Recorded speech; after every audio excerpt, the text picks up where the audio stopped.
The text came in while I was fixing a toppled floral arrangement. Don't come to the wedding. I don't want your construction site energy in the album. Just wire $75,000 to the Italian greenhouse by 5. I didn't cry. I booked a suite in Big Sur. 4 days later, 150 guests stood stranded at the harbor. I simply sipped my coffee, letting my phone flash with 150 missed calls. My name is Adeline Lennox, at 37 years old. As the co-founder and lead risk management specialist at North Ledger Crisis Group in Boston, my daily life revolves around averting multi-million-dollar corporate disasters.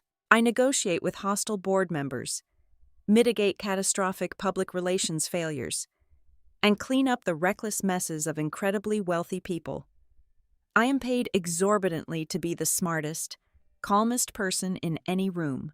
Yet, on this particular Friday evening, my formidable professional skill set was entirely focused on a puddle of condensation expanding rapidly beneath a portable teakwood bar. The engagement party was in full swing on a private, breathtaking rooftop overlooking Newport Harbor. The fading summer sun painted the Atlantic Ocean in brilliant shades of crushed peach, burnished gold, and deep violet, casting a flawless, flattering glow over the heavily curated guest list. All around me, crystal champagne flutes clinked, laughter drifted on the salty breeze like expensive perfume, and the elite of Rhode Island mingled in an effortless, orchestrated harmony. I, however, was the only person sweating. Over the past 3 hours, a catering chiller had blown a crucial gasket. The imported white orchids had arrived 2 hours late and slightly bruised from transport, and the boutique staffing agency had shorted us 1 bartender. I had spent the entire afternoon and evening quietly plugging holes in a sinking ship of manufactured luxury, seamlessly hiding the backstage chaos so the grand illusion of perfection remained absolutely unbroken for our guests. I wiped a dark streak of grease from my thumb with a linen cocktail napkin, tossed it into a hidden bin, and stood up, smoothing the front of my understated dark navy dress. Through the shifting crowd of bespoke woolen suits and shimmering silk evening gowns, I spotted the absolute center of the universe, my sister, Tessa Lennox. She had just turned 30 years old, and she looked every single inch the nouveau riche bride she was so desperate to become. She wore a minimalist white silk slip dress that cost significantly more than my first car. Her golden blonde hair was pinned back in an effortlessly messy chignon that had taken a celebrity stylist 2 full hours to achieve. She was laughing brightly at something a state senator's wife had just said, her voice dropping like sweet honey over the balcony railings. But I knew her better than anyone else in that space, even as her mouth formed the perfect, practiced smile. Her eyes were constantly darting, meticulously scanning the terrace to measure exactly who was watching her and calculating how much envy they were radiating. Standing intimately beside her was Graham Whitaker. At 33 years old, Graham was the living, breathing embodiment of old money New England. He possessed that specific, unbothered, effortless polish that only came from generations of inherited trust funds, private boarding schools, and summers spent sailing off Martha's Vineyard. He was impeccably tailored in a charcoal suit, projecting a magnetic aura of absolute calm. However, whenever he looked at the people swirling around him, his eyes held the distinct, cold calculation of a financial auditor. He did not see guests or friends. He saw leverage, assets, and liabilities. He evaluated everyone in the room strictly by their immediate usefulness to the Whitaker family name and their corporate endeavors. Hovering just a few steps behind the happy couple, practically vibrating with a potent mix of deep-seated anxiety and sheer, unadulterated triumph, was our mother, Lydia Lennox. She clutched a slender glass of sparkling water with a white-knuckled grip, her knuckles pale under the string lights. For Lydia, this engagement party was not merely a celebration of romantic love, it was a holy baptism. She firmly, desperately believed that Tessa marrying a Whitaker would finally wash away our decades of suffocating, paycheck to paycheck, Middle-class struggle. In her mind, Graham's platinum ring was the golden key that unlocked the heavy, forbidding brass doors of high society, doors she had spent her entire adult life scraping her fingernails against in a futile attempt to get inside. "Excuse me, miss. We are completely out of the silver tongs for the ice buckets," a young, visibly flustered bartender whispered urgently, leaning over the polished counter to catch my attention. "Use the stainless steel ones from the emergency backup kit and immediately dim the underbar lighting," I replied smoothly, keeping my tone perfectly even and reassuring. "No one will notice the slight difference in the dark, and if they do, they are too polite to mention it." I turned away from the bustling bar and bent down to adjust a massive, top-heavy ceramic urn filled with cascading white hydrangeas that a careless, slightly intoxicated guest had bumped with his elbow. The heavy blooms were teetering dangerously close to the edge of the stone parapet. As I firmly braced my knee against the cold, rough stone base to shift its massive weight back to the center, I felt the sharp, familiar double vibration of my phone in my dress pocket. I secured the floral arrangement, wiped the dust from my hands together, and pulled out the glowing screen. It was a text message from Tessa. "Do not come to the wedding. I do not want your construction site energy ruining the aesthetic of my husband's family album. Just wire $75,000 to the Italian greenhouse vendor before 5 o'clock tomorrow." I stopped breathing for exactly 1 second. I read the words again. Then, I read them a third time. The letters on the screen were sharp, stark, and entirely devoid of any hesitation. There was no softening emoji, no trailing excuse, no weak apology, no attempt to couch the breathtaking cruelty in any semblance of sisterly affection. It was a cold business transaction. It was an eviction notice from my own family. I did not gasp. I did not drop my phone onto the terrace floor. I did not storm across the crowded rooftop, throw my drink, or cause a dramatic public scene. Decades of swallowing my pride to keep this family afloat financially and socially had trained me far better than that. My blood ran cold, freezing the marrow in my bones, but my exterior remained a perfectly still pond. Slowly, I raised my head, across the wide terrace, perhaps 50 feet away. Tessa was looking directly at me. She was holding a crystal champagne flute, leaning slightly and affectionately against Graham's sturdy arm.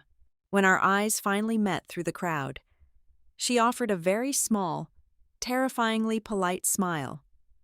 It was the exact, dismissive smile one gives to a valet who has just brought the luxury car around to the front curb. She had not just uninvited her older sister, she had summarily dismissed an inconvenient subordinate. My gaze shifted instinctively to the right. Lydia was standing mere feet away from Tessa. My mother knew perfectly well that I was the one who had paid for the exotic orchids, the exorbitant rooftop rental fee, and the very designer dress she was currently wearing to impress her future in-laws. For a fraction of a second, Lydia's eyes locked onto mine. I saw the flash of guilt, followed immediately by fierce self-preservation. Then, swiftly and deliberately, she turned her back to me, pretending to admire a passing silver tray of caviar hors d'oeuvres. That tiny silent pivot was louder than a cannon blast. Lydia knew. They had discussed it behind my back. They had carefully weighed the pros and cons of my physical presence, deciding that my demeanor was too harsh, my hands too calloused from real work, my overall existence too stark a reminder of the gritty, unglamorous life they were desperately trying to bury. But my bank account, apparently, was still enthusiastically welcomed on the VIP guest list. A strange, profound, and absolute silence settled over my mind, completely drowning out the smooth jazz trio playing softly in the far corner of the venue. For my entire life, I had been the designated shock absorber for the Lennox family. I paid the overdue bills, I fixed the embarrassing mistakes, and I took the heavy hits so Tessa could shine brilliantly and Lydia could pretend they belonged among the stars. I was the foundation they walked on, and they had just decided the concrete was too ugly for the photographs. I looked down at the glowing text message one last time. My right thumb hovered over the digital keyboard. I could have typed 100 different explosive things. I could have demanded a humiliating public explanation. I could have threatened to cut off the wedding funding right then and there. Instead, I closed the message and opened a luxury travel app. My fingers moved with clinical precision. I searched for Big Sur, California, selected a cliffside resort that promised total isolation, and booked their best ocean view suite for an entire week. Then I opened the airline app and booked a one-way, first-class ticket out of Boston, Logan departing in exactly 2 days. I locked my phone, the screen going black, and slipped it safely back into my pocket. The cool ocean breeze swept over the rooftop, lifting the loose strands of dark hair from the back of my neck. I picked up a stray, crumpled cocktail napkin from the ground, straightened a slightly crooked dining chair, and walked purposefully back toward the catering kitchen to check on the main course service. I cleared the final, messy hurdles of the evening with immaculate, terrifying efficiency, leaving the glamorous party exactly as I found it.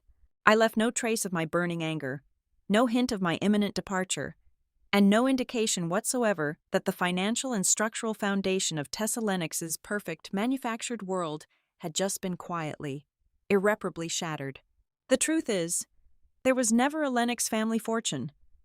When my father passed away 19 years ago, the foundation of our middle-class existence did not shatter with a sudden, dramatic crash. Instead, it rotted, slowly and quietly, like damp wood sealed inside a dark wall. I was just 18 years old at the time. I remember sitting at the kitchen table, watching the final warning notices and past due bills pile up like a paper graveyard next to the porcelain fruit bowl. Our family did not collapse from a single catastrophic event. We bled out from 1,000 tiny cuts. There were missed car payments, suspended utility accounts, and credit cards maxed out to their limits. Through it all, I watched Lydia systematically prioritize keeping her country club social membership active over paying the second mortgage. In her mind, appearing poor to her peers was a terminal disease, far worse than actually facing bankruptcy. I did not have the luxury of living in that delusion. I had to claw my way through university on rigorous academic scholarships, surviving on cheap diner coffee and a constant, low-grade thrum of sheer panic. By the time I was 24 years old, I was working 90 hours a week as a junior analyst in a notoriously ruthless corporate risk mitigation firm. My 20s were not spent attending rooftop mixers or summering on the coast. They were spent in windowless conference rooms, learning how to build impenetrable firewalls around bleeding corporate entities. I learned how to identify a structural collapse before it happened, and more importantly, I learned how to stop the bleeding. Naturally, I was forced to apply my professional trade at home. Take my mother's quaint, beloved stationery and home decor boutique on the affluent side of downtown. To the wealthy ladies who lunch, the shop is a beautiful testament to Lydia's exquisite taste and resilient entrepreneurial spirit. Behind the velvet curtain, however, a very different reality exists. I am the one who quietly transfers $6,000 for the commercial lease on the first day of every single month. I personally fund the payroll for her 3 part-time floor assistants. I balance the vendor ledgers she willfully ignores. I bought that complete illusion of stability so she could hold her head up high in the gourmet grocery store aisles, pretending she was an equal among the wives of surgeons and hedge fund managers. Then there is Tessa, my beautiful, highly marketable younger sister. 5 years ago, she launched a high-end coastal lifestyle brand called Coast & Clover. If you look at her curated social media grid, you see a brilliant, self-made lifestyle maven posing in organic linen sundresses on the polished bows of rented sailboats. What her followers do not see are the frantic, tearful phone calls I receive at 2 o'clock in the morning, when her very first holiday pop-up shop faced a massive liability lawsuit because an improperly secured lighting rig collapsed on a customer. I was the one who negotiated and paid the $45,000 out-of-court settlement. I drafted the strict non-disclosure agreements that kept her name out of the local press. The sprawling, natural light loft she claims to lease through her company profits. I am the silent, primary guarantor on those lease documents. Every custom designer gown she wears to a charity gala, every desperate public relations spin, and every bounced vendor check has passed directly over my desk. All of it has been quietly neutralized by my bank account before it could ever tarnish her glossy, carefully constructed veneer. Lydia loves to call me her strong child. She says it with a fond, wistful sigh. Usually right before handing me a disastrous financial problem she absolutely refuses to solve herself. It is a beautifully wrapped, incredibly insidious way of demanding lifelong servitude.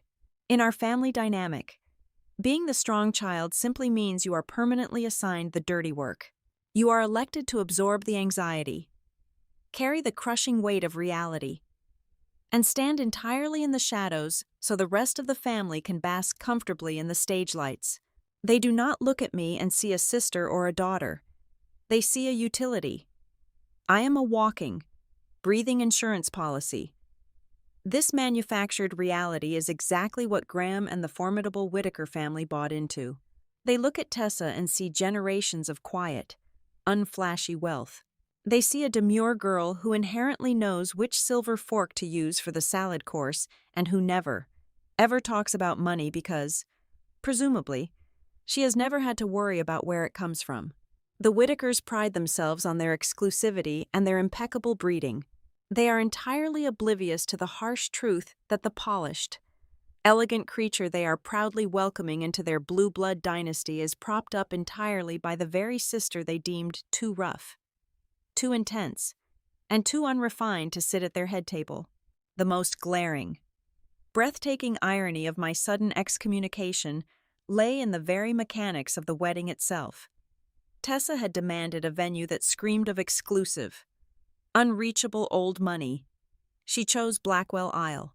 It is a private, fiercely protected environmental reserve off the coast, completely inaccessible by any public ferry routes. You cannot simply book a ballroom there and show up with a caterer. It is a rugged piece of granite and pine that had to be transformed into a 5-star resort for exactly 12 hours. The logistics require a small military operation. It demands private charter ferries for all 150 guests. Massive industrial generators floated out on barges to provide power. Temporary docking permits from the strict maritime authority. And highly specialized liability insurance for every single vendor stepping foot on the protected soil. Tessa did not have the credit score or the corporate standing to secure a single one of those permits.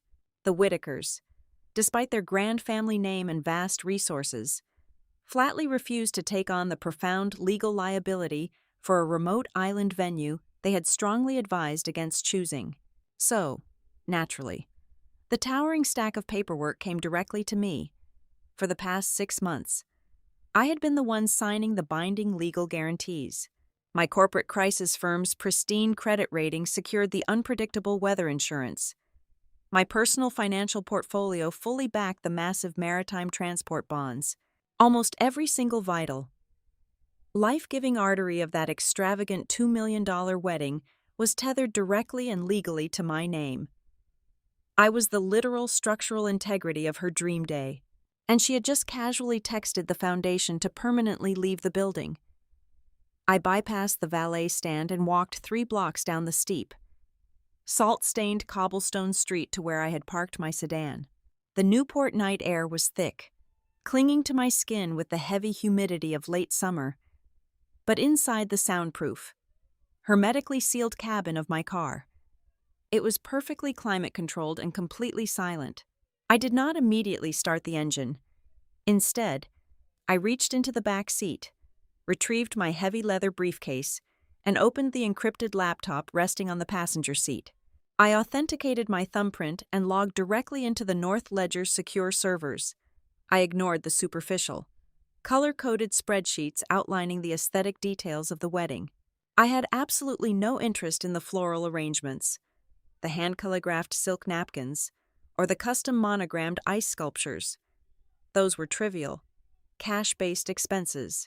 Instead, I drilled straight down into the core logistical framework of the Blackwell Isle event. I opened the master vendor dossiers, the municipal permit applications, and the heavy liability insurance wrappers. The deeper I navigated into the encrypted folders, the sharper the picture became. My sister had not merely demanded a $75,000 wire transfer for an imported glass structure. She had systematically weaponized my entire professional identity. In the high-stakes, ruthless world of corporate crisis management, reputation is the only currency that truly matters. Vendors who construct temporary, heavy-duty structures on protected wildlife reserves do not care about a perfectly curated social media presence. They do not accept payment in exposure or elegant smiles. They care solely about actionable liability. They care intensely about who will pay the staggering municipal fines if a massive diesel generator leaks fuel into the pristine harbor, or who will cover the multi-million-dollar extraction costs if a sudden, violent Atlantic squall traps 150 wealthy, demanding guests on an isolated rock overnight. Looking at the master vendor dossier, the reality of my exploitation was laid out in stark, undeniable black and white. I saw my own digital signature, authorized weeks ago, anchoring every single high-risk contract. I was the primary legal guarantor for the maritime passenger transport charter, personally underwriting the safety of every guest boarding those ferries. I was the sole financial backer for the heavy-duty industrial barges required to move the backup generators across the turbulent channel. The State Liquor Board had only approved the temporary, highly restrictive off-site pouring license because my corporate bond firmly backed the application. The mandatory on-site private medical team, the catastrophic weather insurance premiums, the heavy machinery permits required to erect the imported Italian greenhouse on uneven terrain. Every single foundational element of this extravagant production rested squarely on my personal credit score and the sterling, unquestionable reputation of my firm. If I truly wanted to burn her meticulously crafted world to the ground, I realized I did not need to scream, throw a public tantrum, or physically sabotage a single piece of equipment. I did not need to play the exhausting, undignified part of the scorned, unhinged older sister. I only needed to stop being her invisible, unacknowledged shield. I just had to step aside and let the sheer crushing weight of her own financial inadequacy collapse the event. It was a matter of simple, unavoidable contractual physics. If you remove the central load-bearing pillar, the roof will inevitably cave in on itself. I picked up my phone and dialed my general counsel. It was exactly 9 o'clock on a Friday evening, but Mara Keene answered on the second ring. Mara was a brilliant, profoundly ruthless corporate attorney who viewed the entire world strictly in terms of enforceable clauses, indemnification limits, and legally binding consequences. Mara, I said, keeping my voice pitched low, steady, and entirely devoid of emotional turbulence. I need you to execute a total, immediate withdrawal of my guarantor status for the Lennox Whitaker wedding on Blackwell Isle. Effective tonight. I heard the swift, sharp clatter of a mechanical keyboard on her end. All of it, she asked, her tone shifting instantly from casual to razor-sharp professional mode. You are currently holding the heavy liability bag for the maritime transport, the structural builds, the power grid, and the primary insurance wrappers. Absolutely all of it, I confirmed, my eyes scanning a secure document outlining the power generator contract. Trigger every standard cancellation clause we have built into the agreements.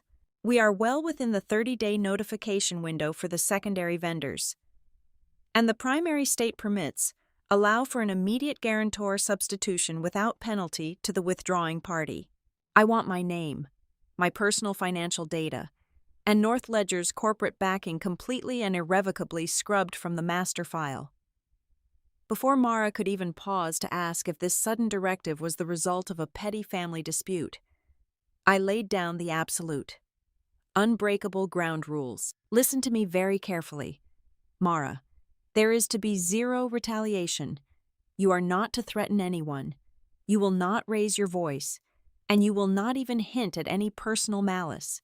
You will simply, politely inform every single vendor, permit office, An insurance broker that I am no longer legally or financially affiliated with the event. Tell them they must now process Tessa Lennox as a standard, independent retail client. They will require her to immediately provide her own proof of liquid capital, her own insurance riders, and her own risk assessment bonds to keep the contracts active. Understood entirely, Mara replied, her voice practically purring with the cold efficiency of a freshly sharpened blade. She was already visualizing the cascading failure. Once I officially pull the maritime bond, the harbor master will automatically suspend the temporary docking permit. That means the Italian glass contractor cannot legally load their trucks onto the ferry tomorrow morning. The catastrophic weather insurance will instantly void without your credit score propping up the premium. The premium alcohol transport will be halted at the mainland warehouse pending a new, verified guarantor. It will be a total logistical gridlock. Exactly, I said, feeling a strange, profound sense of peace settle over my chest. Let the system function exactly as it was designed to function for people who cannot actually afford the luxurious things they demand. Then, a cold, sharp instinct flared warningly at the base of my skull. I had spent 15 years professionally anticipating the absolute worst possible behavior from desperate, cornered people. Tessa was about to find herself backed into a corner of unparalleled, very public humiliation, and I knew from bitter experience that desperate people rarely surrender gracefully. They lash out. They cheat. One more thing, Mara, I added, my tone hardening into absolute steel. I want you to immediately initiate a hard lock and a full forensic archive on every single piece of correspondence related to this wedding.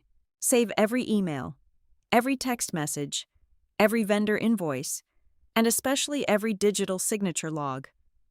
Lock it all down on an isolated, secure server. If she panics and tries to drag my name back into this mess without my explicit authorization, I want a flawless, time-stamped paper trail proving my complete legal withdrawal tonight. Mara agreed without hesitation, promising the initial wave of withdrawal notices would hit the vendor inboxes well before midnight. I ended the call. I sat in the quiet, cool dark of my car for a long, still moment. I rolled down the window just an inch, listening to the distant, muffled bass of the jazz band still playing on the illuminated rooftop 3 blocks away. Up there, high above the harbor. Tessa was still smiling for the cameras. She was still posing perfectly, still utterly convinced she had successfully and painlessly excised an ugly, inconvenient tumor from her perfect life. She had absolutely no idea she had just severed her own structural spine. I rolled the window up, sealing out the noise of Newport entirely. I put the car into drive. I did not look back at the glowing terrace fading in my rearview mirror. I did not send a final, dramatic text message demanding an apology. I simply merged onto the dark highway heading south, leaving behind a perfectly staged, $2 million illusion that was, in the eyes of the law, already completely dead. The morning sun angled sharply through the floor-to-ceiling windows of the first-class departure lounge at Logan International Airport, casting long, geometric shadows across the plush carpeting. It was exactly 8 o'clock on a Saturday morning. The atmosphere was a sanctuary of hushed conversations. The quiet rustle of high-end newspapers and the soft hiss of a commercial espresso machine. I sat in a secluded leather armchair facing the tarmac, watching the baggage handlers load the aircraft. My posture was relaxed, my breathing even, for the first time in what felt like a decade. My shoulders were not coiled tight with the anticipation of an impending disaster.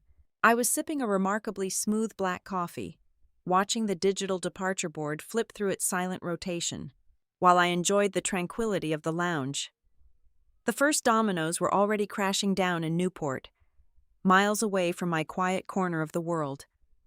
Mara had sent me a brief, encrypted status report at 7:15. The structural collapse I had engineered through simple, legal withdrawal was unfolding exactly on schedule. The beauty of the devastation was its absolute silence. There were no explosions, no dramatic confrontations. There were only automated system rejections and polite, immovable vendor protocols. The first fracture appeared at the exclusive bridal atelier in the Back Bay district. Tessa had arranged for the final delivery of the 6 custom silk bridesmaid gowns to her hotel suite early that morning. However, when her assistant arrived to collect the protective garment bags, the boutique manager politely blocked the door. The final payment, a balance of roughly $12,000 tied directly to the event's master corporate account, was frozen, without my corporate card serving as the undisputed guarantor. The transaction was flagged as high risk and suspended. The dresses remained securely locked in the stockroom. Almost simultaneously, the logistics grid for the island locked up. The structural foreman for the imported Italian greenhouse called the wedding planner in a state of sheer panic. 4 heavy-duty flatbed trucks, loaded with fragile, curved structural glass, were sitting idle at the mainland staging lot. The harbor master had electronically revoked their commercial loading authorization. The temporary dock permit required a specialized cargo liability insurance policy, a policy that had legally evaporated at exactly midnight when Mara processed my withdrawal, without that $1 million safety net. The state authorities flatly refused to let those trucks roll onto the freight ferry. The glass was stranded on the mainland. By 8:30, the luxury botanical supplier from Connecticut hit the same invisible wall. Tens of thousands of dollars worth of pristine white cymbidium orchids were sitting in a fleet of temperature-controlled vans near the harbor. The vendor refused to transfer the fragile inventory to the island's holding facility, the temporary power grid on Blackwell Isle, powered by the diesel generators I had previously insured, was no longer certified. If the power failed and the coolers died, the orchids would rot within hours. The supplier demanded a new signature assuming full financial liability for the temperature risk, since I was no longer holding the pen. The delivery drivers simply turned off their engines and waited. At 8:45, my phone illuminated on the small glass table next to my coffee cup. The caller identification displayed Tessa's smiling face. I did not mute it. I did not decline the call. I simply watched it vibrate, letting it ring 4 times before I calmly picked it up and swiped the screen. "Whatever you are doing, you need to stop it right now," Tessa snapped. Her voice was not yet laced with panic. It was thick with the arrogant irritation of a woman who fully believed the universe would bend to her will if she just complained loudly enough. She thought this was a petty game. She assumed I was throwing a temporary tantrum over her text message, a brief display of older sister defiance that would vanish the moment she applied a little pressure. "I am not doing anything, Tessa," I replied. My voice was entirely flat, devoid of anger, devoid of affection. It was the same tone I used when informing a hostile board of directors that their stock value was about to plummet. "The dress shop is holding the gowns hostage. The glass guys are stuck at the lot, and the florist is refusing to put the orchids on the boat," she hissed, her breathing growing ragged as the reality of the situation began to breach her denial. "You are ruining my big day." I took a slow, deliberate breath, letting the scent of roasted coffee ground me. "No," I said, articulating every syllable with chilling precision. "I am withdrawing my name from a day you said I was not qualified to step into." There was a sharp intake of breath on the other end of the line, followed by the muffled sound of a physical struggle over the device. A moment later, a new voice filled the speaker. "Adeline, this is enough." It was Lydia. My mother's tone was sharp, commanding, and heavily loaded with the emotional blackmail she had utilized for the better part of 2 decades. "You need to stop overreacting this instant. Call these people back and fix this." "There is nothing to fix, Mother," I said calmly. "I simply complied with Tessa's wishes." "You are acting like a petulant child." Lydia's voice rose, the polished veneer cracking to reveal the desperate, clawing panic beneath. She began reciting the familiar, toxic script she had used to keep me in line since my father died. "We are a family. Mature women know how to make sacrifices for their family. You have to protect our reputation. You have to think about your sister's future, about our face in front of the Whitakers. You are the strong one. You endure." She used the word endure as if it were a badge of honor. rather than a life sentence. She wanted me to absorb the insult, pay the exorbitant bills, and quietly disappear into the background so she could continue playing the wealthy matriarch. I let her finish her frantic, manipulative monologue. I listened to the desperate tremor in her voice as she realized her meticulously constructed social ascension was currently stranded on a loading dock. When she finally paused to take a breath, I delivered the final, undeniable truth. "If I am not elegant enough to attend the wedding," I stated, my voice cutting through the digital connection like a scalpel, "then my name is not elegant enough to bankroll it." Lydia went entirely silent. It was a profound, suffocating silence. There were no more arguments to make, no more guilt trips to leverage. I had finally stripped away the polite fictions we had all been living under. I did not wait for her to formulate a response. I pulled the phone away from my ear and tapped the red icon, severing the connection. The boarding announcement for my flight chimed softly through the overhead speakers of the lounge. I stood up, smoothed the wrinkles from my linen trousers, and picked up my carry-on bag. I pressed the power button on my phone, holding it down until the screen went completely black, cutting off any further communication from the collapsing world on the East Coast. As I walked down the carpeted corridor toward the boarding gate, a profound realization washed over me. For years, I had believed that walking away meant I was surrendering, that I was fleeing a battle I was supposed to win. But right now, feeling the light, unburdened rhythm of my own footsteps, I knew the truth. I was not running away. I was simply stepping out of the utility closet. I was finally refusing to be the silent, necessary machinery that powered their beautiful, fraudulent lives. I handed my ticket to the gate agent, offered a genuine smile, and stepped onto the aircraft. The drive down the Pacific Coast Highway was a masterclass in elemental isolation. By the time I checked into the boutique hotel, clinging to the jagged cliffs of Big Sur, the air had fundamentally changed. It was sharp, heavily salted, and violently clean.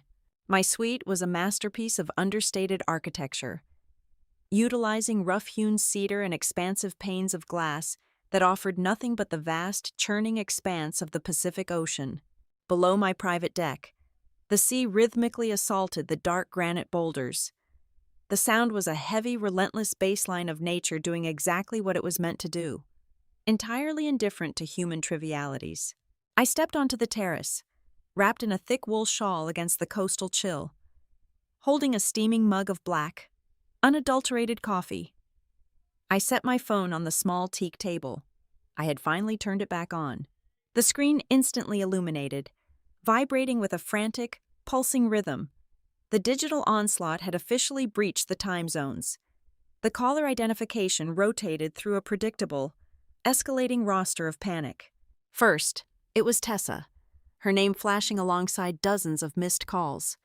Then Lydia, followed by the frantic, rapid-fire texts from the lead event coordinator. I watched the notifications stack up, a silent cascade of digital desperation. I did not move my finger to answer a single one. Then, a new name appeared on the glass. Evelyn Whitaker. I picked up the device and accepted the call. I did not offer a greeting. I simply raised the coffee mug to my lips and listened. "Adeline," Evelyn began. Her voice was a marvel of aristocratic engineering.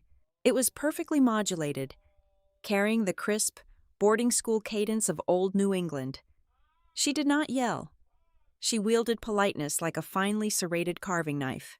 "I understand there has been a minor miscommunication regarding the logistical arrangements for tomorrow. Lydia is quite distressed. I felt it best to intervene directly before this petty familial spat embarrasses us all further." I took a slow sip of my coffee. The dark roast was bitter and earthy. "There is no miscommunication, Evelyn. Let us be frank," she continued, her tone deeply patronizing, smoothing over my words as if I were a difficult child. "We all recognize that you have certain, shall we say, robust capabilities. You handle the practical, unglamorous mechanics of your family's life, but surely you must comprehend your own limitations. A wedding of this caliber requires a certain aesthetic cohesion. It requires spaces of absolute refinement.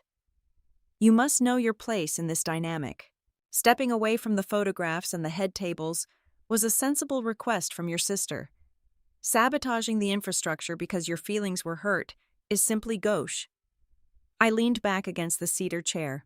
The sheer, breathtaking audacity of her condescension was almost beautiful in its structural flaw. She truly believed she held the high ground. My place, I echoed softly, the ocean wind whipping a stray strand of hair across my cheek. Let us talk about your place. Evelyn, you speak of absolute refinement. But your family's primary holding company is currently suffocating under a massive mountain of high-yield refinancing debt. You have heavily over-leveraged the Whitaker Maritime shipping assets for the past 3 fiscal quarters. This lavish island wedding is not a celebration of young, enduring love. It is a highly orchestrated theatrical performance. I heard a sharp, sudden intake of breath on the other end of the line. The distinct sound of a woman whose corset had just been pulled entirely too tight. I read the financial disclosures while I was finalizing the catastrophic insurance wrappers last month, I continued, my voice as rhythmic and unyielding as the waves crashing below. You are actively courting a European private equity firm to bail out your failing logistics division. You desperately need this wedding to project an image of untouchable, generational stability to those foreign investors. Graham did not propose to Tessa merely because she looks lovely in a minimalist slip dress. He proposed to her lifestyle brand, her curated network, and most importantly, the profound illusion that the Lennox family possesses quiet, limitless capital backing her up. You thought you were marrying into a silent bank. How dare you speak to me in that manner? Evelyn hissed, the velvet completely stripped from the iron. I dare because I hold the only wallet that was actually open, I replied evenly. You misjudged the entire power dynamic. You thought you could invite the bank to pay for the cathedral. But banish the banker to the servants' quarters. I am simply closing the vault. Have a lovely afternoon, Evelyn. I disconnected the call before she could formulate a single syllable of defense. I placed the phone back on the teak table. It was perfectly quiet for exactly 2 minutes. Then, it rang again. This time, it was Graham. I answered on the first ring. Hello, Graham. Adeline, he said, his voice attempting to strike a tone of masculine, reasonable authority, though the faint tremor of actual terror bled through the connection. Listen, my mother can be incredibly traditional and abrasive. I apologize for whatever she just said to you. Tessa was entirely out of line with that text message yesterday. Let us just take a collective breath. We are all adults here. I am calling to find an adult solution. He was softer than Evelyn, far more diplomatic, utilizing the exact corporate negotiation tactics I taught my junior analysts to identify and dismantle. What is your proposed solution? Graham, I asked, looking out at a solitary seagull diving toward the churning surf. Just reinstate the guarantees, he pleaded, the smooth veneer of the old money air cracking to reveal the desperate, over-leveraged middle manager beneath. Call your legal team. Put the corporate bonds back in place so the ferry can launch tomorrow. You do not even have to attend the ceremony if you do not want to. I will personally ensure Tessa issues a formal, written apology next week. We can structure this however you need, but we cannot let the event collapse. The optics would be completely devastating for everyone involved. I listened to the frantic bargaining, recognizing it for exactly what it was. He was not apologizing for my exclusion. He was terrified of his own imminent exposure. His politeness was nothing more than the visceral panic of a man watching his life raft deflate in open water. There is no bargain to strike, I told him, my voice devoid of any vindictiveness. I am not angry, Graham. I am just finished. You and my sister built a magnificent, towering house of cards. But you used my credit rating as the table. I have simply removed the table. Gravity will handle the rest. Adeline, please. You are destroying my family's financial future. Goodbye, Graham. I pressed the red icon. I did not turn the device off this time.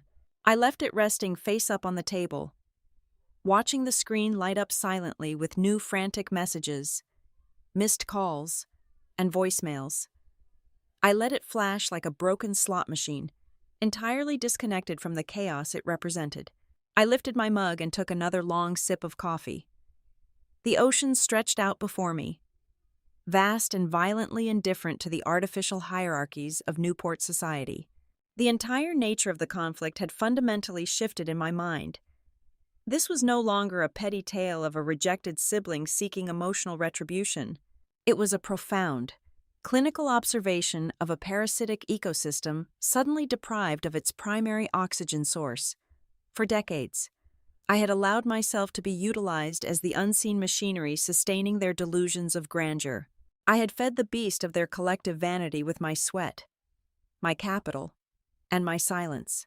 Sitting on that cliffside, watching the Pacific waves relentlessly grind the ancient stone into sand, I finally felt the absolute, liberating weightlessness of doing absolutely nothing. I was no longer the Lennox family's shock absorber. I was just a woman enjoying a very expensive, very quiet cup of coffee at the edge of the world, comfortably watching the fraudulent empire I had inadvertently funded burn down to the waterline. Back in Rhode Island, desperation served as a highly toxic catalyst, backed into an impossible corner with her carefully curated world crumbling hour by hour. My sister did not experience a sudden moment of clarity or remorse. She experienced a massive surge of reckless survival instinct. Through the forensic tracking software Mara had installed on the master wedding server, I watched the digital footprints of her fatal mistake unfold in real time. Tessa had logged directly into the administrative backend of the vendor management portal. She was frantically hunting for a backdoor, and unfortunately for her, she found one. The system had cached several packets of my digital signatures, encrypted authorization tokens I had utilized weeks prior to process the initial venue deposits. Any rational human being would have looked at those legally binding tokens and backed away slowly. Tessa looked at them and saw a golden parachute. She immediately navigated away from the vendor portal to the website of a predatory, high-interest financial institution that specialized in last-minute bridge financing for luxury events. I watched the keystroke logs as she initiated an application for a commercial loan totaling $120,000. She did not act alone. The metadata attached to the uploaded documents told a sickening story of collective, deliberate complicity. Graham did not play the role of the honorable, restraining voice of reason. When Tessa undoubtedly called him about the cached signatures, he did not advise her against committing a severe federal crime. Instead, he actively fortified the fraudulent application. The server logs captured an incoming email from his personal account containing the master budget spreadsheets, the detailed vendor breakdown files, and a bulleted list of specific instructions on how to structure the asset declarations to make the fraudulent loan appear significantly more credible to the automated underwriting algorithms. He was the architect of the lie, keeping his own hands technically clean while giving my sister everything she needed to destroy herself. Even my mother unwittingly provided the essential kindling. To secure a high-risk loan of that magnitude, the lender required tangible collateral. Tessa had convinced Lydia to surrender the commercial lease documents for her beloved stationery boutique. I could easily picture the scene playing out in a hotel room, Tessa framing it as a mere logistical formality, a temporary piece of paperwork required to smooth over a minor banking glitch.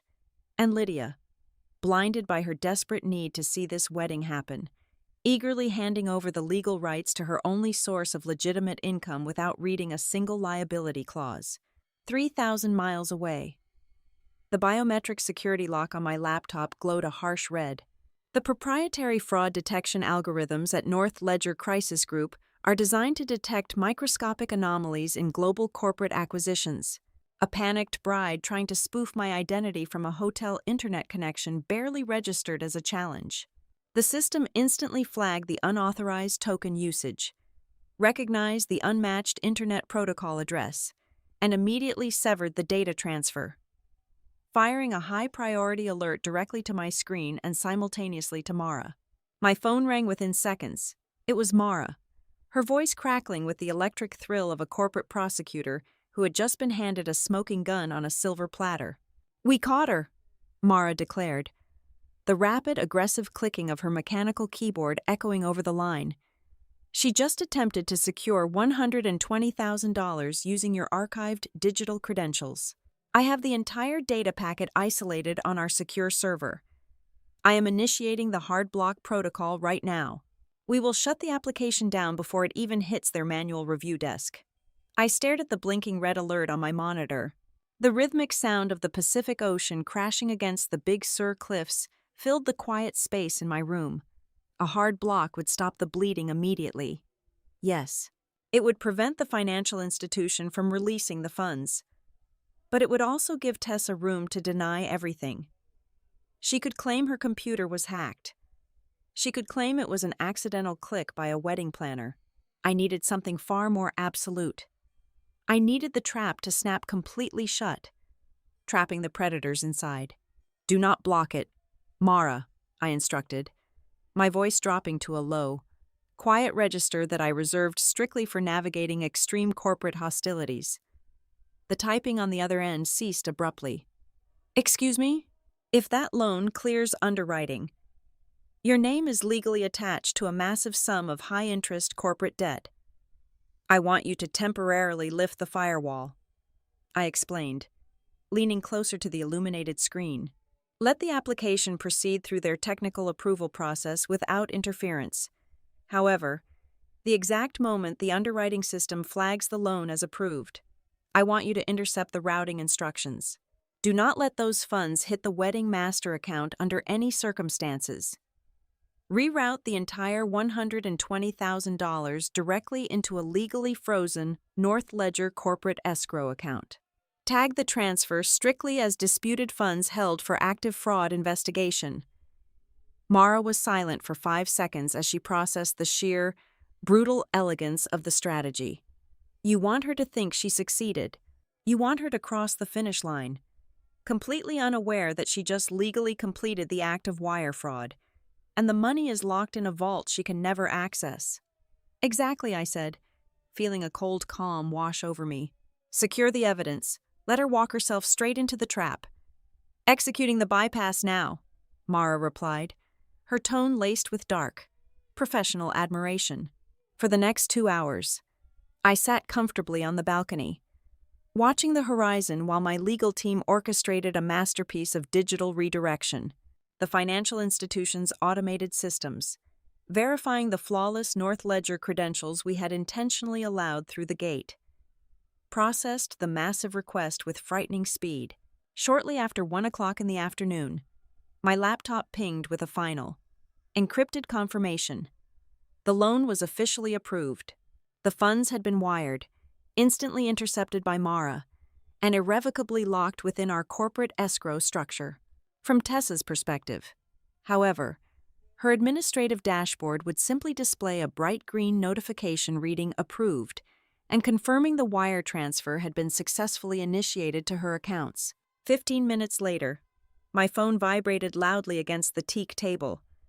It was a video call request from Tessa. I adjusted my posture, ensuring the stunning, tranquil backdrop of the California coastline was highly visible behind me, and accepted the connection. Tessa's face filled the screen. She was sitting in a plush leather chair in the bridal suite, elegantly draped in a white silk robe. A stylist was meticulously pinning intricate curls into her blonde hair. The sheer, suffocating panic that had tainted her voice earlier that morning was completely gone. In its place was a radiant, toxic, and utterly triumphant smile. She truly believed she had won.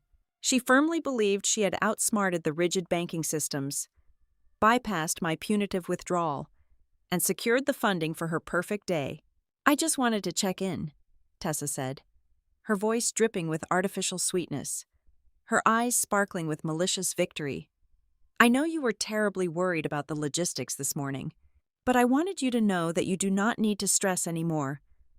The wedding is completely fine. It can stand on its own 2 feet now. We secured the funding through our own channels. Everything is moving forward beautifully."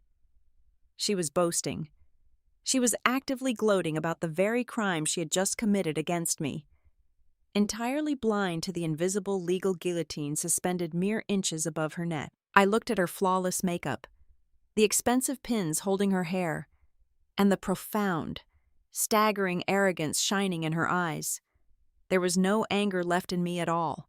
There was only the cold, clinical distance of a scientist observing the final stages of a terminal experiment. I offered her a gentle, perfectly composed smile. "I am so glad to hear that," I said smoothly, my tone entirely devoid of any sarcasm or bitterness. "I truly hope tomorrow is a day you will remember for the rest of your life." Her smile faltered for a fraction of a second, perhaps sensing the absolute lack of defeat in my voice. But her arrogance quickly smoothed the brief hesitation over. "It will be perfect," she promised confidently. "Goodbye," I said. I tapped the screen, severing the digital connection.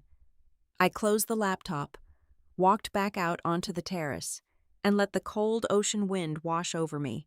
The trap was set, the door was locked, and there was no easy way out for her now. Armed with the digital mirage of a single green word on a loan application screen, my sister spent the final 48 hours before her wedding constructing a masterpiece of aggressive denial.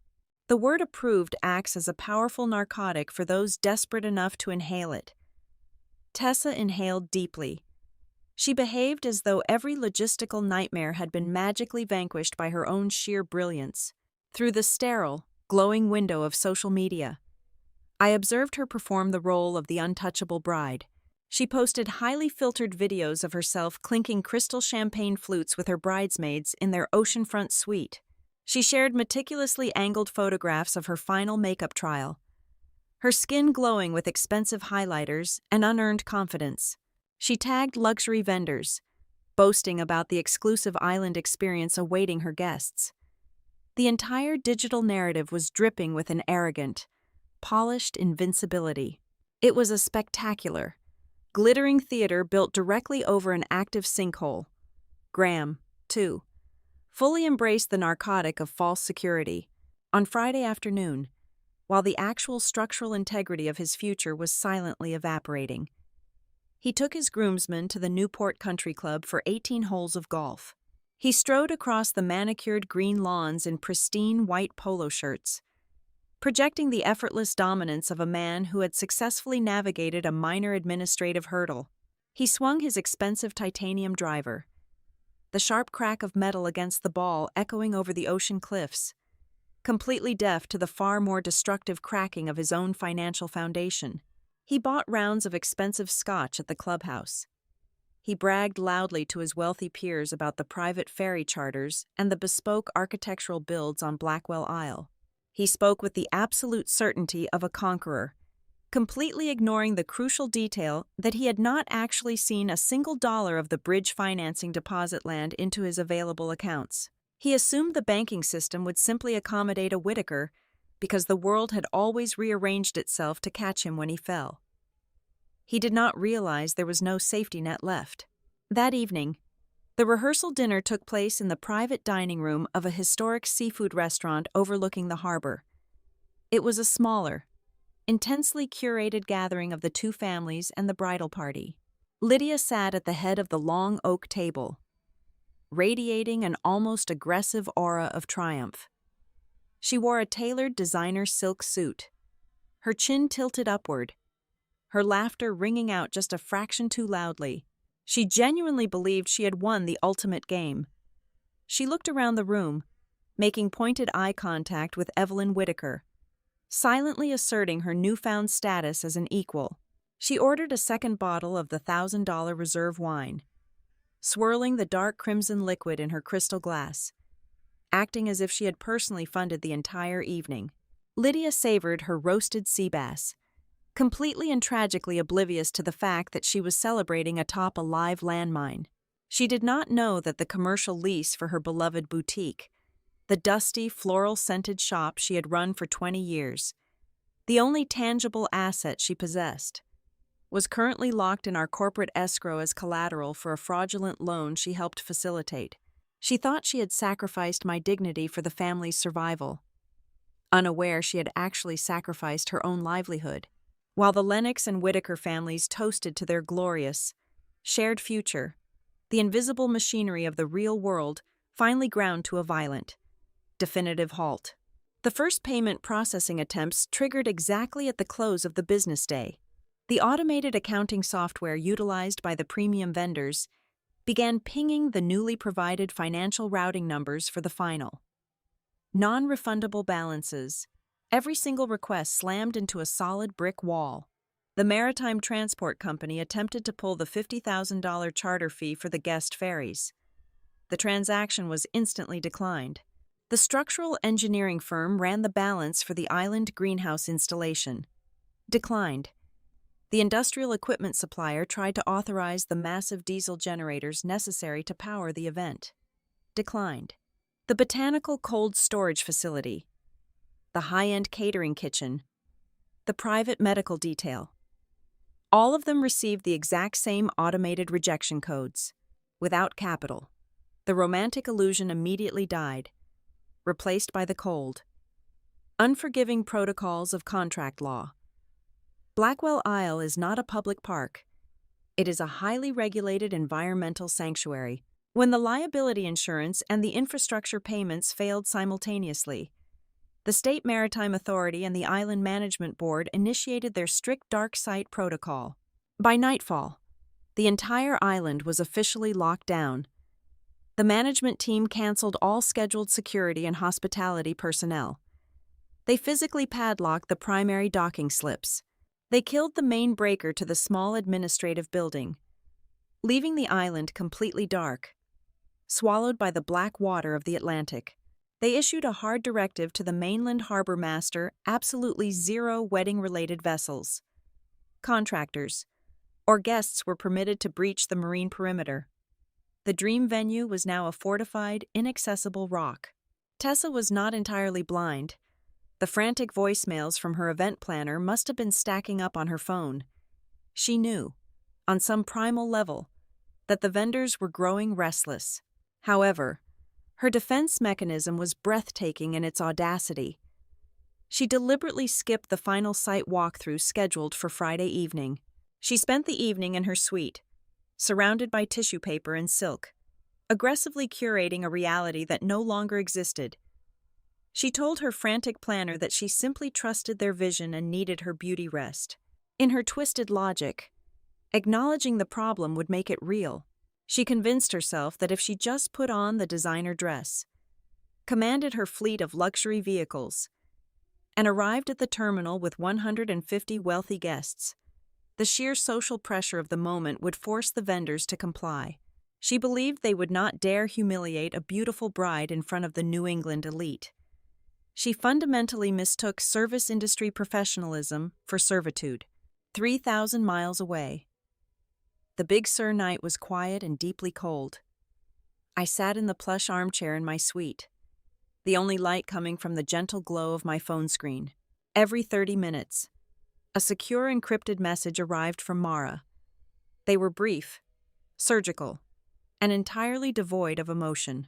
Dock authorization suspended. Generator barge released to secondary client. Guest transport denied by harbor authority. Island management enforcing full closure. Each message was a heavy steel door slamming shut on Tessa's escape route. I read each notification, my pulse steady, my breathing calm. I typed the exact same response to every single update Mara sent. Do not intervene. I turned the phone face down on the wooden nightstand. I pulled the heavy, down-filled duvet up to my shoulders and closed my eyes. Outside, the Pacific waves shattered against the ancient granite cliffs with a rhythmic, soothing violence. For the first time in nearly 2 decades, my mind was not racing with damage control strategies or frantic financial calculations to save people who despised me. That night, I slept a profoundly deep, dreamless sleep. On the opposite coast, the $2 million wedding was still shining brightly across every social media platform. A flawless digital ghost of an event that had already died completely on paper. By 10:30 in the morning, the Fog Harbor terminal had transformed into a surreal, breathtaking masterpiece of entirely misplaced opulence. Over 150 of New England's most carefully curated social elite descended upon the stark, industrial waterfront. A parade of sleek black town cars and imported luxury sport utility vehicles choked the narrow access road, discharging guests who looked as though they had arrived for a gala at a grand estate, not a windswept commercial ferry launch. Women balanced precariously on towering designer stilettos, their floor-length silk gowns whipping wildly around their ankles in the unforgiving coastal wind.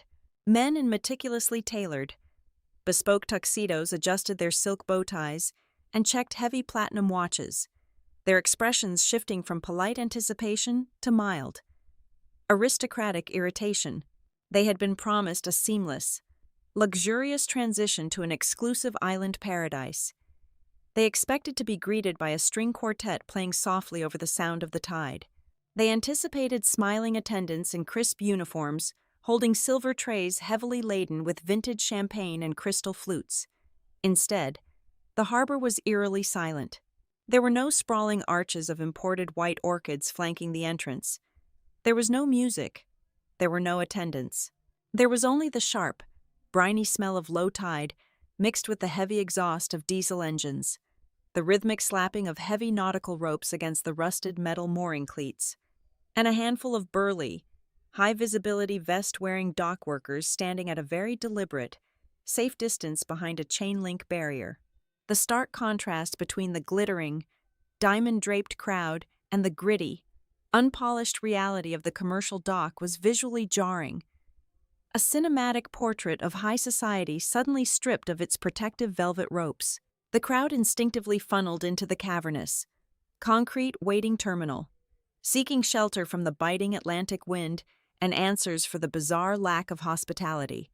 Inside, the echoing space hummed with the collective, confused murmurs of the region's wealthiest families. They clustered together like brightly colored birds trapped in an empty warehouse, their eyes darting around the vacant ticketing booths. Then, high above the main concourse, the large electronic departure board flickered to life. It did not display a boarding time. Instead, a service alert replaced the usual departure information. Blackwell Isle crossing suspended. Charter access temporarily halted. Please see terminal staff for assistance. I was not there to witness the exact moment the collective realization hit, but I did not need to be. I knew exactly how that specific breed of high society predator operated. The initial wave of polite, confused silence lasted for perhaps 10 seconds. Then, the atmosphere fundamentally mutated. The confusion evaporated, instantly replaced by a vicious, electric thrill. There is nothing the excessively wealthy enjoy more than bearing witness to the spectacular, unmitigated ruin of one of their own. Provided the shrapnel does not hit them, the murmurs swelled into a cacophony of loud whispers. Within moments, the heavy diamond-ringed hands of Newport socialites were reaching into their expensive clutches. Smartphones were drawn like weapons. Prominent event bloggers and vicious local gossips. Women who had spent the last year feigning absolute adoration for my sister began aggressively recording the empty docks, the panicked faces of the bridal party, and the glowing red letters of the electronic marquee. They recognized instantly that they were not merely inconvenienced guests at a disorganized wedding. They were watching a social disaster unfold in real time. Near the center of the terminal, the grand facade of the happy couple was disintegrating in real time. Graham grabbed Tessa by the elbow, his grip tight enough to dig into the delicate lace of her sleeve, and roughly pulled her away from the glaring eyes of his mother's friends. The polished, unbothered veneer of the old money air was completely gone, replaced by the frantic, sweat-sheen terror of a man watching his financial and social life end simultaneously. "What is happening?" Graham hissed, his voice dropping to a low, venomous register, though it carried effortlessly in the echoing hall. "The board says fraud review. Tessa, what exactly did you do yesterday?" Tessa's face was completely drained of color. The layers of expensive, luminous makeup suddenly looked like a tragic, melting mask. She clutched her custom bouquet of white roses so tightly her knuckles were white, her chest heaving with shallow, panicked breaths. She was desperately trying to cling to the absolute delusion she had constructed over the past 2 days. "It must be a system error," Tessa stammered, her voice pitching upward hysterically. "Someone just has not updated the server. The loan went through. I saw the approval screen with my own eyes. I will call the planner. I will call the bank. It is just a minor glitch." She was lying, and they both knew it. Graham knew exactly what kind of fraudulent documentation he had helped her submit. Seeing the words fraud review blazing in bright red lights above his family and friends was the undeniable proof that they had not outsmarted the system. They had walked blindly into a federal trap. He dropped her arm as if she had suddenly caught fire, physically stepping back to distance himself from the epicenter of the blast. A few yards away, Lydia was employing the only survival tactic she had ever known. She was attempting to bulldoze reality with sheer, unearned entitlement. She marched directly up to the reinforced glass of the harbor master's office, her designer silk suit rustling aggressively. She slammed her palm flat against the window, pointing a manicured finger at a bearded dock supervisor who was calmly drinking coffee from a foam cup. "You listen to me," Lydia snapped in the same shrill tone she used on retail workers and event staff. "You will open those gates immediately. Do you have any idea who is standing in this terminal? Do you know who the Whitakers are? You are ruining a multi-million-dollar event, and I will make sure your supervisors hear about this." For the first time in her entire adult life, Lydia Lennox hit a wall that simply did not care about her social posturing. The dock supervisor did not flinch. He did not apologize. He did not scramble to appease her. He was a union worker enforcing a strict maritime mandate issued by state authorities. He looked at my mother, looked at the crowd of panicked billionaires behind her, took a slow sip of his coffee, and simply turned his back to the glass, returning his attention to his clipboard. He rendered her entirely, humiliatingly powerless in front of the very people she was desperate to impress. 3,000 miles away, on the sun-drenched coast of California. The morning was unfolding with an entirely different cadence. I stood in the luxurious, oversized bathroom of my suite in Big Sur. The air smelled of eucalyptus and expensive sea salt. I carefully unscrewed the cap of a high-end bottle of facial sunscreen and smoothed the cool lotion over my cheekbones, taking my time to massage it into my skin.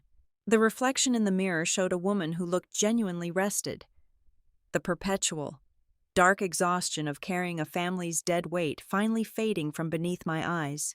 I walked out onto the private cedar terrace, the warm Pacific sun washing over my shoulders.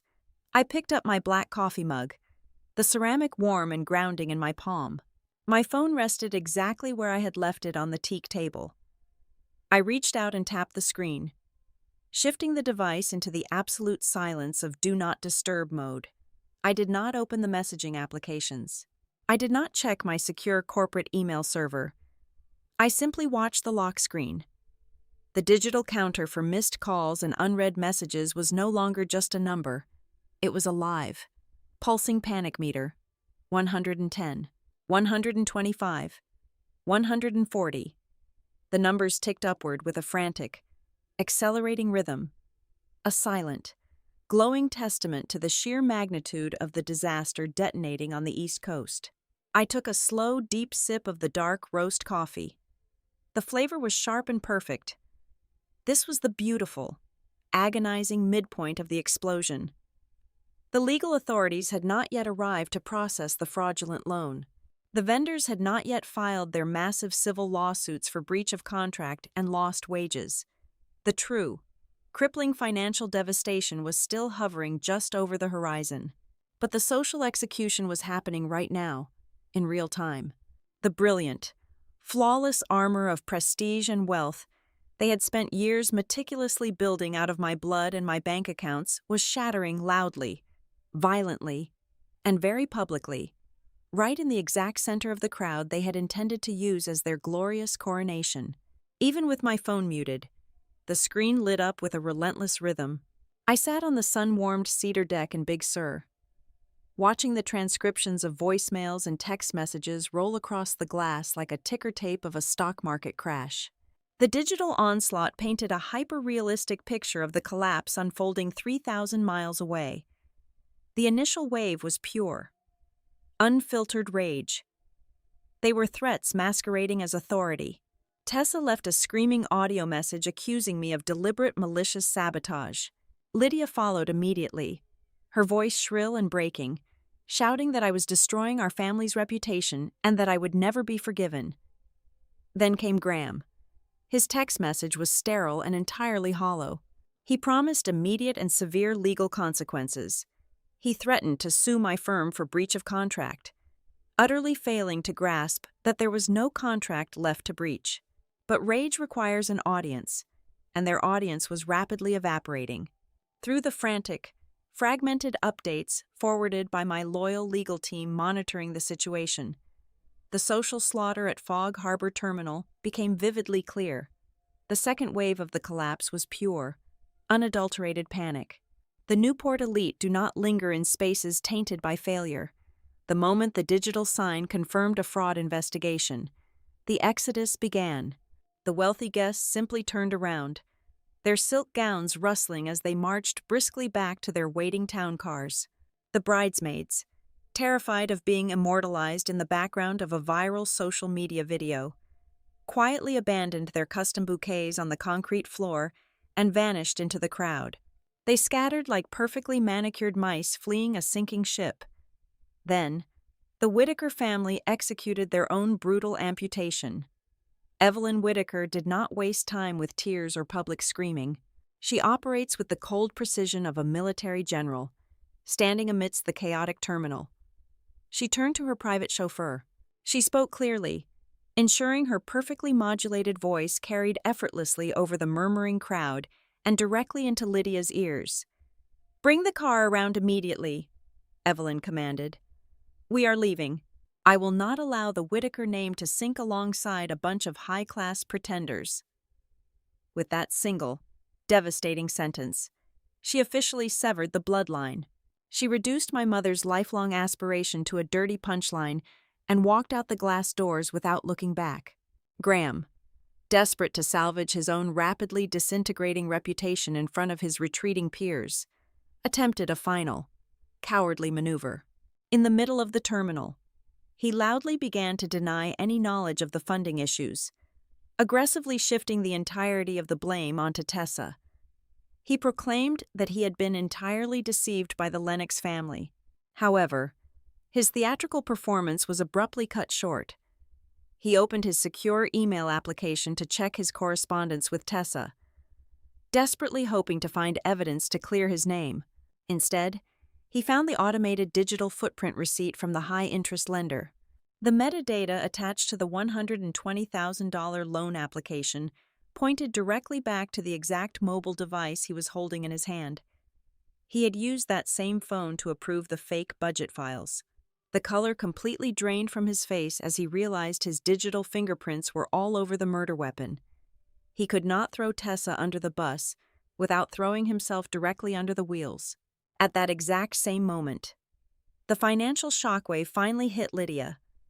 A push notification illuminated her phone screen, an urgent alert from her commercial banking institution.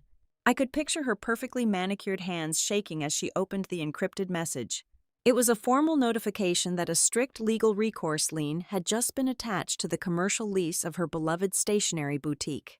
Because her lease agreement had been submitted as supporting collateral for the fraudulent emergency loan. The bank had immediately frozen the asset pending the active fraud investigation. Her shop, the only legitimate thing she had ever built, the only real source of income she possessed, was effectively gone. She was ruined. The false power she had wielded for decades evaporated into the salty harbor air. Yet, despite the absolute destruction surrounding her, Tessa absolutely refused to acknowledge her own guilt. The call log on my screen rolled past the 50th missed call, then the 80th, and quickly approached the 100th mark. She left rapid, sobbing voicemails, her voice raw and ragged. She shrieked that the money had been approved, that I had somehow hacked the bank and stolen her funds, and that I was a jealous, bitter woman. She was trapped in a psychotic loop of denial, unable to accept that she had signed her own death warrant using my stolen signature. By the time the digital counter hit the 150th missed call, the tone of the incoming text messages underwent a sudden, sickening metamorphosis. The furious demands and the hollow threats completely vanished. The sheer, crushing reality of their situation had finally broken through their delusions. The messages shifted into a chorus of pathetic, groveling desperation. "Please call back," Lydia texted, entirely abandoning her matriarchal authority. "Please send cars for us. We are stranded," wrote Tessa. Her arrogance shattered into a million sharp, jagged pieces. "Please tell them this is a massive misunderstanding," Graham begged in a fragmented, poorly punctuated message. "Please do not let this go any further." They were no longer commanding the invisible servant. They were begging the executioner for a stay of execution. They were drowning in the shallow end of the pool they had filled themselves, thrashing wildly and screaming for the very life raft they had proudly thrown away. I sat quietly on the balcony, watching the silent words pile up on the glowing screen. The public humiliation at Fog Harbor was complete. The crowd had dispersed. The bloggers had their viral content, and the Whitaker family had successfully fled the scene. But the story was not over. My phone buzzed with one final, brief update from Mara, detailing the live security feed from the harbor cameras. The atmosphere at the deserted terminal suddenly shifted from a tragic social comedy to something infinitely more dangerous. 4 heavy, unmarked dark sport utility vehicles rolled silently onto the restricted access road, their tires crunching over the gravel. They bypassed the terminal's drop-off zone and parked in a tight, aggressive formation directly in front of the main glass doors. The doors opened, and several figures in dark, unassuming windbreakers stepped out into the coastal wind. The era of public shame had officially concluded. The era of severe, inescapable legal consequences had just begun. The heavy doors of the dark sport utility vehicles opened in a synchronized, ominous unison. The individuals who stepped out onto the damp concrete of the Fog Harbor terminal were not loud, but they carried the unmistakable, crushing gravity of absolute authority. They were senior investigators from the Financial Fraud Division, accompanied by the stern, unyielding legal representatives of the high-interest lending firm. Their arrival instantly stripped away the final, pathetic remnants of the societal spectacle. This was no longer a scandalous piece of high society gossip destined for the local blogs. It was an active, volatile crime scene. They bypassed the scattered white rose petals and walked directly toward the terrified remnants of the bridal party. The lead investigator, a tall woman with eyes as sharp and unforgiving as freshly broken glass, did not raise her voice to compete with the coastal wind. She simply opened a thick manila folder and began reciting the irrefutable, time-stamped digital reality. She detailed exactly how the emergency loan application was submitted using my simulated corporate identity, originating entirely from the specific Internet Protocol address registered to Tessa's oceanfront bridal suite. Tessa began to sob hysterically, physically shrinking away from the woman, desperately trying to formulate a defense built on complete ignorance. But the investigator was far from finished. She turned her cold, calculating gaze onto Graham. Graham puffed out his chest, attempting to summon the arrogant, unbothered indignation of a Whitaker heir. He loudly claimed he was merely the victim of a hysterical, deceitful bride. The investigator did not flinch. She pulled out a second sheet of paper and presented the technical data. It was the digital metadata confirming that the essential budget files and the vendor breakdowns, the very documents that gave the fraudulent loan its structural credibility, possessed the secure verification stamps originating directly from Graham's personal corporate account. The grand, devastating twist was laid bare right there on the dock. Graham was not a cowardly, innocent bystander. He was the silent, desperate architect. The investigator outlined his ultimate motive: Graham knew the loan was the final life preserver needed to keep the lavish wedding afloat just long enough to secure the optics for his family's pending European sponsorship deal. He had gambled his own freedom and reputation on my sister's willingness to steal from me. The federal agents physically separated them. Tessa was escorted toward one of the dark vehicles for an official, recorded interrogation, the train of her custom white gown dragging heavily through the dirty, oil-stained puddles of the parking lot. Graham, completely stripped of his blue blood armor and his arrogant facade, was directed toward another vehicle. His active role in validating the fraudulent files meant he could not simply call his wealthy mother and wash his hands of the mess like an innocent gentleman. He was entirely trapped in the wreckage he helped engineer, standing entirely alone amidst the chaotic aftermath. Lydia finally absorbed the true, catastrophic scope of her own vanity. The lender's legal representative approached her and handed her a formal, heavily stamped notice of asset seizure. She stared at the paper, the color completely draining from her face. She realized that her quaint stationery store was not merely facing a temporary financial setback. It was fully, legally entangled in the civil fallout of a massive commercial fraud case, because she had eagerly and blindly signed over her lease as supplemental collateral, intoxicated by the dazzling aura of the Whitaker name. She had legally surrendered her entire livelihood to a predatory bank. Exactly 7 days after the collapsed wedding, I returned to the East Coast. I did not return as the weary, reliable family savior. I arrived at the federal building in downtown Boston solely in the capacity of a cooperative, entirely detached victim of identity theft. I wore a perfectly tailored charcoal suit, my posture straight, my demeanor calm. I stepped out of the elevator with the steady, measured cadence of a woman who no longer carried the suffocating weight of other people's failures. I sat in a sterile, brightly lit conference room and handed the investigators the flawless, encrypted timeline Mara had meticulously compiled. I provided the official guarantor withdrawal notices, the intercepted wire transfer logs held securely in our corporate escrow, and the forensic proof of the unauthorized access. I surgically and cleanly severed any remaining legal or financial ties between my firm and their self-inflicted disaster. As I exited the heavy glass doors of the federal building and stepped out into the crisp autumn air, Lydia was waiting for me on the bottom of the granite steps. She looked entirely broken. Her designer clothes were deeply wrinkled. Her hair was unkempt, and her face was heavily lined with exhaustion and sheer terror. When she saw me, she did something she had never done in my entire life. She dropped to her knees on the cold stone pavement.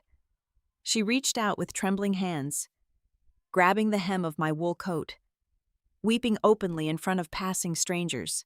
She begged me to release the escrow funds to pay off the furious lenders. She pleaded with me to hire my elite corporate defense attorneys to save Tessa from the impending federal charges. She begged me to leverage my pristine credit rating to rescue her seized storefront and salvage whatever microscopic shred of dignity our family had left. I looked down at her, expecting to feel a twinge of guilt or a spark of residual anger. Instead, I felt a profound, absolute stillness in my chest. There was no pity. There was no lingering resentment. There was only a cold, hollow space where my misplaced sense of familial obligation used to reside.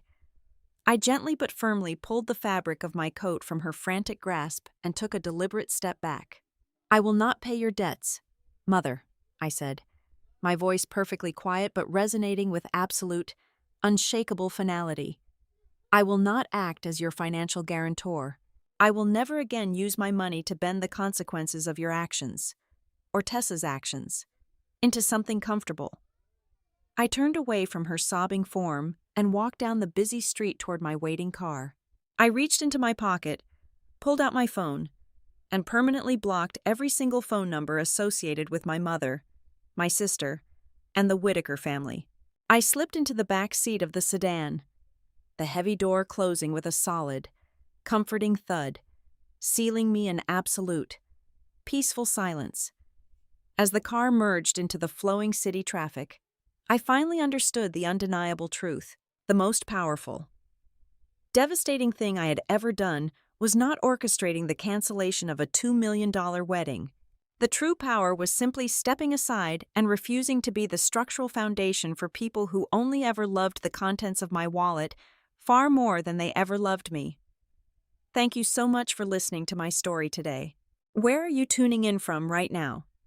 Please drop a comment below so we can connect and share our thoughts on this situation. If you enjoyed this journey, I would be incredibly grateful if you could subscribe to the Amelia Revenge Stories channel. Give this video a like, and support the channel even more by hitting that hype button so this story can reach and resonate with many more listeners out there.